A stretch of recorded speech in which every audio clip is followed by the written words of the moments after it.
Every man has lived through that moment when she says something that doesn't just sting. It hits a part of you she had no right touching. You stand there stunned, wondering how a simple disagreement turned into an attack on your worth. Most men dismiss it. They tell themselves she was stressed, tired, emotional, but that's how you get trapped. Because there are 6 specific sentences women use that are not emotional slips. They're psychological tells. And once you know what they mean, you'll see your entire relationship differently. If you've ever felt like you're giving more than you're getting, or like you're being tested without knowing the rules, this is where it finally makes sense. Keep watching. These 6 phrases are the blueprint to understanding whether she respects you or is slowly hollowing you out. There is a part of female communication most men will never see because women rarely expose what's happening underneath the surface. But there's a secret pattern hidden inside certain sentences. A pattern that predicts whether she respects you or whether she's already stopped seeing you as an equal. These 6 phrases aren't popular to talk about because they reveal the side of female psychology no one wants to admit exists. Today you'll hear the truth without filters. If you want more truths men deserve to know, like this video and subscribe. Then comment a promise to yourself. I will not ignore red flags anymore. Stay with me, because what you're about to learn will make certain past moments suddenly make perfect sense. Let's go deeper. Let's go. Number 1, a real man would. There's a particular quiet that happens in a room when a woman drops this line. It's not the silence of confusion. It's the silence of a man being measured and found lacking. You're standing there trying to understand why a simple disagreement suddenly became a referendum on your masculinity. And she knows exactly what she just did. That line isn't an expression of need. It's a tactic, a way to reach past logic and stab directly into the softest part of you, your identity as a man.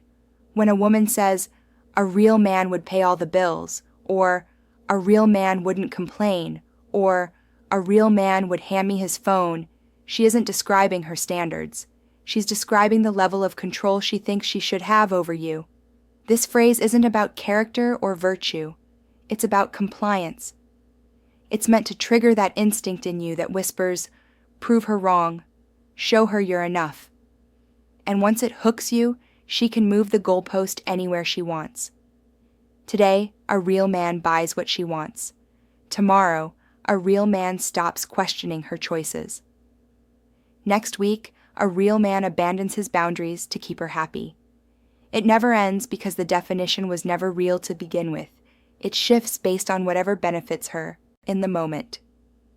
A woman using this line is running a test. She's not asking, "Are you masculine?" She's asking, "How easily can I manipulate your sense of masculinity?" If you fall for it, she learns exactly how to bend you. And if you react defensively, if you try to argue your worth, she wins twice. She gets the control, and she gets confirmation that the phrase works on you. A woman who respects you doesn't need to weaponize your gender to communicate a need. She'll say, "I'd appreciate more support." Or, "This behavior doesn't work for me," without cutting into your worth as a man. But a woman who says, "A real man wouldn't make a request," she's sending a warning about the way she sees power in a relationship. The strongest response isn't defensiveness, it's clarity. Look her in the eye and ask calmly, "What do you mean by real man in this situation?" Watch how she reacts when she's forced to define it. Most can't because the power of the phrase comes from its vagueness. The moment she has to explain it, the illusion cracks. A woman who needs to push you down to lift herself up isn't looking for a partner. She's looking for leverage. And if that's the framework she operates from, believe me, she won't stop at one sentence. Number 2, I'm PMSing. You hear this one right after the explosion. Raised voice, sharp insults, a slammed door, maybe even something thrown across the room. And then comes the justification wrapped in 3 letters that are supposed to make you swallow the disrespect and stay quiet. I'm PMSing. As if that single phrase resets the entire conversation and wipes out everything she just said or did. Let me be blunt with you. PMS is real, the discomfort is real, the irritability, the sensitivity, the physical pain, those are not imaginary. But when a woman consistently uses PMS as a shield for her cruelty, she isn't asking for empathy. She's asking for immunity. She's telling you, accept anything I do because I can blame it on biology. There's a difference, a massive one, between needing understanding and demanding a free pass. A woman in genuine discomfort might say, I'm not feeling great today. Can we talk later? Or, I'm feeling on edge. I'll try to watch my tone. That is emotional maturity. It acknowledges the feeling, not excuses the behavior. But the woman who screams, curses, belittles, breaks boundaries, and then shrugs it off with, sorry, I'm PMSing, isn't dealing with hormones. She's avoiding accountability. And here's the dangerous part. Once she learns that you accept it, she'll use it as often as she pleases. She starts relying on your silence. Your tolerance becomes her safety net. And over time, she conditions you to believe that your role is to absorb her emotional dumping. You begin to think, maybe I should be more patient, or maybe this is just how women are. That's how learned helplessness forms slowly, quietly, one excuse at a time. But biology cannot be an alibi for cruelty. Hormones might make emotions bigger, but they don't force someone to lose respect for you. That choice is always voluntary, and when a woman chooses to hurt you and later hides behind PMS, she's not just evading responsibility. She's training you to devalue your own emotional boundaries. You don't need to fight her. You don't need to diagnose her mood. You just need to separate feeling from behavior. You can say calmly, I understand you're not feeling well, but disrespect is not something I'm okay with, no matter the reason. And then you watch. Pay attention to whether she adjusts after the moment passes, or whether she keeps using the same line every time things get heated. A woman who respects you will correct herself. A woman who doesn't will expect you to endure the next storm and the next and the next. Pain may explain emotions. It does not excuse cruelty. Number 3, I didn't ask you to. This one cuts deeper than most men admit. It doesn't yell. It doesn't insult. It erases. An erasure is sometimes more painful than any argument. You spend your Saturday fixing her car so she can drive safely on Monday. You pick up her errands without being asked because you want her day to feel lighter. You bring her flowers after a week that drained the life out of her. You step in with the kid so she can breathe. And then she hits you with it. Flat, dismissive, cold. I didn't ask you to. That sentence is not neutral. It carries an entire message beneath it. Your effort doesn't matter unless it directly benefits me on my terms. It tells you that your thoughtfulness was irrelevant, that your initiative was unnecessary, that your desire to care is something she neither asked for nor values. And for men who often express love through action, through fixing, through problem solving, this lands as rejection in its purest form. From a woman's perspective, the ones who use this phrase usually fall into a few patterns. Some are terrified of feeling indebted. Gratitude makes them uncomfortable because it requires vulnerability. Others have grown so accustomed to being cared for that they treat effort like background noise, something they believe should happen automatically. And then there are those who see love as a transaction.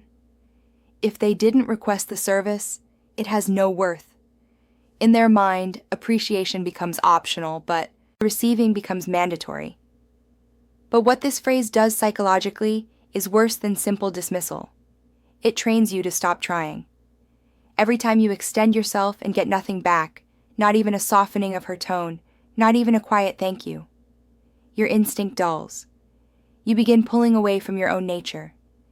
You start thinking twice before doing something thoughtful. Eventually, you stop altogether, and when you do, she flips the script. Suddenly, you're emotionally distant, not romantic anymore, not putting in effort. The same actions she rejected are the ones she now weaponizes your absence of. A woman who values you will never make you feel foolish for caring. She won't punish your initiative or make your love feel inconvenient. She won't shrink your generosity just to avoid admitting it meant something to her. If you want to reclaim your sense of self in moments like this, you don't need to lecture her. You don't need to justify why you did what you did. You simply need to name the reality. When you say that, it makes my effort feel invisible. Then watch closely.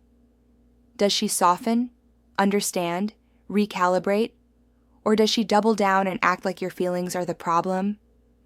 A dismissive woman will shoot at the very hands that hold her up.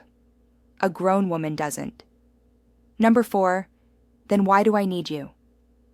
There's a particular kind of arrogance embedded in this sentence. It doesn't come from frustration. It doesn't come from misunderstanding. It comes from entitlement. The belief that your worth is measured only by how convenient you are to her in the moment. You hear this line when you fail to deliver something she expected. Maybe you couldn't afford the trip she wanted. Maybe you didn't drop everything to accommodate her plans. Maybe you had a boundary she didn't like, and instead of discussing the issue, she goes straight for the jugular. Then why do I need you? That is not a question. It's a demotion. In that moment, she's no longer speaking to you as a partner. She's speaking to you as a utility, something to be evaluated, graded, and replaced if necessary.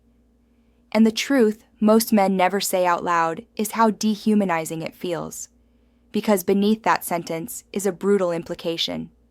Your value exists only in the functions you perform.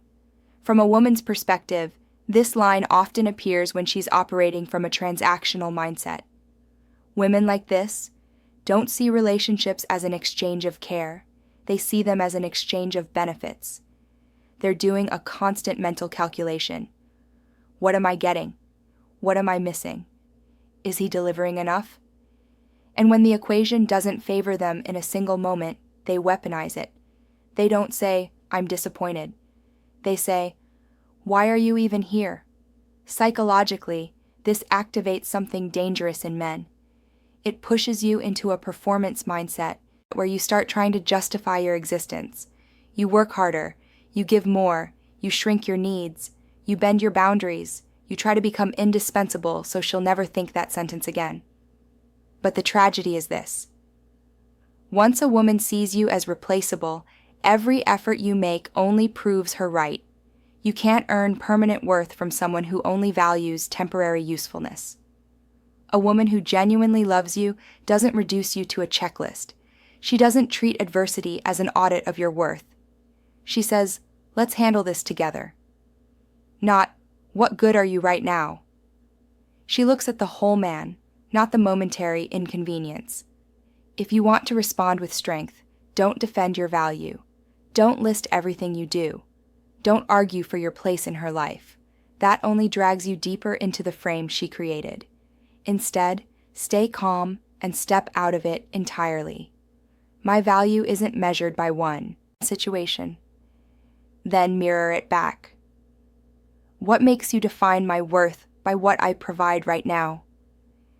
That question exposes the truth she was hoping to hide. If her feelings for you depend on what you can deliver at any given moment, she isn't building a relationship. She's managing a resource. And no matter how much you give, a woman who sees you as useful will never see you as irreplaceable. Number 5, I wasted my best years on you. This one doesn't shout. It doesn't explode. It lands like a slow, heavy weight dropped right onto your chest. Because it isn't just criticism. It's a full rewrite of history. A sentence designed to turn every good year into a regret, every sacrifice into a loss, and every moment you shared into something she now wishes she'd given to someone else. It usually appears at a very specific time when her life doesn't look the way she imagined, and she needs someone to blame for the gap between fantasy and reality. Maybe she thought she'd be wealthier by now. Maybe she expected a proposal, a lifestyle upgrade, a different version of you, and instead of acknowledging her own choices, she unloads it all onto you with 5 words meant to crush you. I wasted my best years on you. But here's the truth that stings from a woman's perspective. This line is never about the past. It's about the future she's disappointed in. She's not actually reviewing the history of your relationship. She's rewriting it to match the frustration she feels right now. It's a psychological defense mechanism called narrative distortion. When someone is unhappy with their current reality, they go back and redraw the past to justify the dissatisfaction. The emotional danger for men is how deeply this embeds guilt. You start replaying the years in your head, wondering if you really held her back. You question whether you should have done more, been more, pushed harder. You begin carrying responsibility for a life that was always from the beginning a series of choices made by two adults, not one. And that's the part most men forget. She wasn't forced to stay.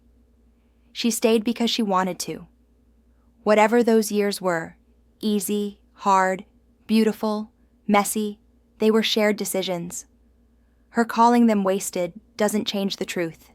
It only reveals the resentment she hasn't dealt with. A woman who loves you won't weaponize time. She won't turn your shared history into emotional ammunition. She won't take the very years you built together and throw them back at you as proof you never measured up. She'll talk about disappointment honestly, without rewriting the timeline to crown herself the victim. When she drops this line, do not fall into the trap of defending your past. Don't recite everything you did. Don't try to convince her those years meant something. That turns you into an attorney, arguing the value of a life you both lived. Instead, return the responsibility to where it belongs.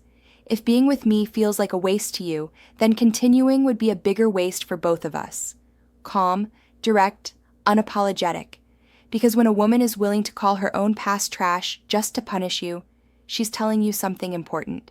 She doesn't respect the road that got you here. And if she doesn't respect the past, she won't respect the future either. Number 6, if you don't like it, go find someone else. This sentence isn't spoken in fear of losing you. It's spoken in confidence that she won't. You can hear it in her tone. The casual arrogance, the dismissive shrug, the certainty that you're too invested, too attached, too afraid of the fallout to do anything but stay exactly where you are. And that's the real message hidden inside this phrase. I believe you won't leave me no matter how I treat you. It usually surfaces when you bring up something that genuinely hurts you. Maybe you're pushing back on the constant spending. Maybe you're asking for more intimacy, more respect, more partnership. Maybe you're addressing patterns she's ignored for months. Instead of engaging with the issue, she fires off her favorite ultimatum. If you don't like it, go find someone else. She's not offering freedom, she's testing your captivity. From a woman's perspective, this line is strategic.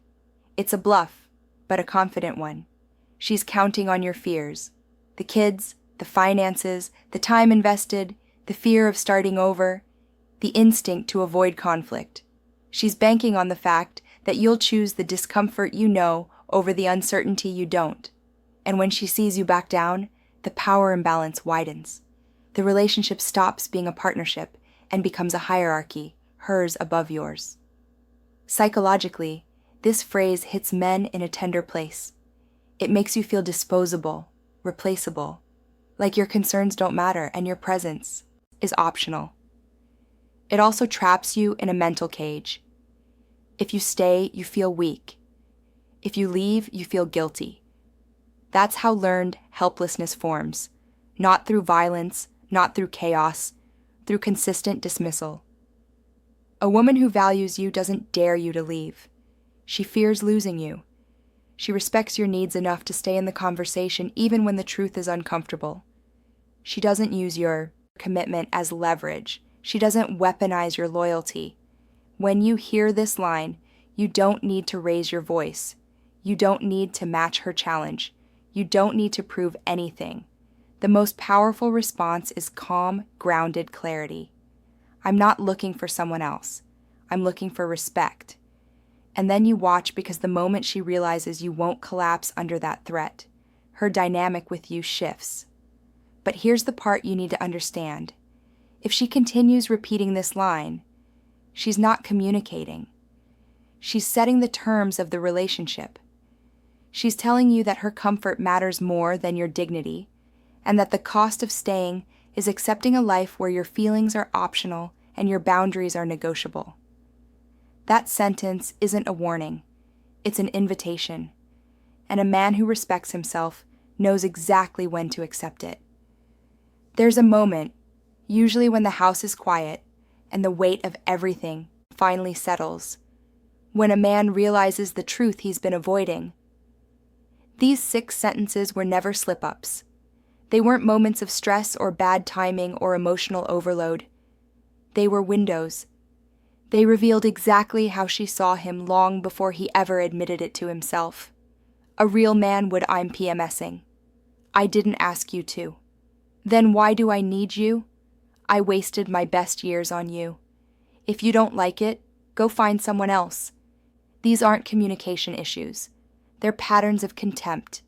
They expose a mindset where your effort is expected. Your feelings are inconvenient. Your boundaries are negotiable, and your worth is determined by how much you can provide or endure. They're rooted in entitlement, in the belief that you won't leave, that you're too loyal, or too tired, or too afraid to choose yourself. A woman who loves you doesn't talk this way. She doesn't rewrite the past to punish you. She doesn't weaponize biology, time, or shame. She doesn't treat you like a utility or dare you to walk away. She doesn't test how much disrespect you'll tolerate. She protects the relationship by protecting your dignity because she understands that without that, nothing healthy can grow. You can't fix a relationship built on the belief that you're less than human. You can't negotiate respect with someone who's already decided you don't deserve it.